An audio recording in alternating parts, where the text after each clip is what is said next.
Hello বন্ধুরা, চলে এসো। আজকে পদ্ম গাছের কি কি খাবার দিচ্ছি সেইটা তোমাদের দেখাবো। চলে এসো, চলে এসো। তোমাদের আজকে কি কি লাগছে সেটা একবার দেখি। জাস্ট দুটো কাগজ লাগবে, বাতিল দুটো কাগজ। আর তোমাদের লাগবে ডিএপি। জাস্ট এরকম র্যান্ডামলি তুলে নাও 10-12 দানা।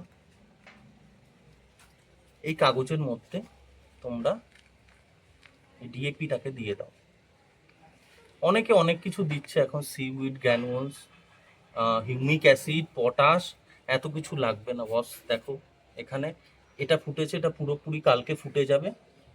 এখানে দেখো একটা ছোট্ট কুড়ি, এই দেখো এই কুড়িটাও ফুটে যাবে 4-5 দিনের মধ্যে। আর এখানে একটা ফুল ছিল যেটা আগে হয়েছে, আমি ভিডিও করতে পারিনি তখন। আমি এটা তুলে নিয়েছি ফুলটা।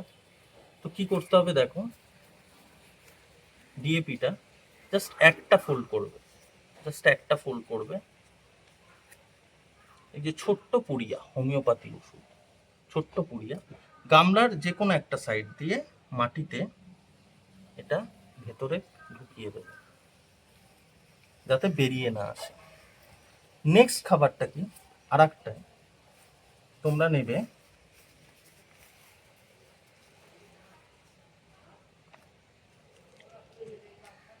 10-26-26 সুফলা। দেখেছো, সেম প্রসেস, জাস্ট একটা ফোল্ড।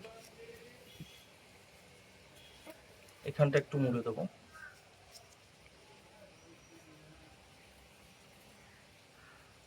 ব্যাস, এই পুড়িয়াটা দিয়ে দেবো আমরা গামলার এই সাইডে।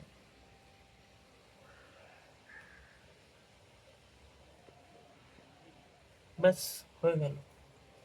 এই যে এত ছোট গামলায়, এটা তো কোনো পুকুর বা পাকের জলাশয় না, যে এখানে অনেক খাবার থাকবে। তোমাদের আলাদা করে এই দুটো খাবার অবশ্যই দিতে হবে। তোমরা যদি আরও বেশি করে ফুল পেতে চাও পদ্মে, আরও তোমাদের কুড়ি আসুক, তোমাদের গাছ ভালো থাকুক, তাহলে তোমরা এই দুটো খাবার অবশ্যই ইউজ করে দেখো।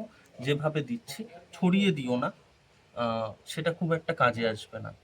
তোমরা এই কাগজের মধ্যে পুড়িয়া করে গামলার দুটো সাইডে 10-26-26 সুফলা আর এক সাইডে দিয়ে দিয়ে দেখো, অনেক ফুল পাবে। যদি টিপসটা ভালো লেগে থাকে তাহলে সাবস্ক্রাইব করো, লাইক করো, কমেন্ট করো। টাটা।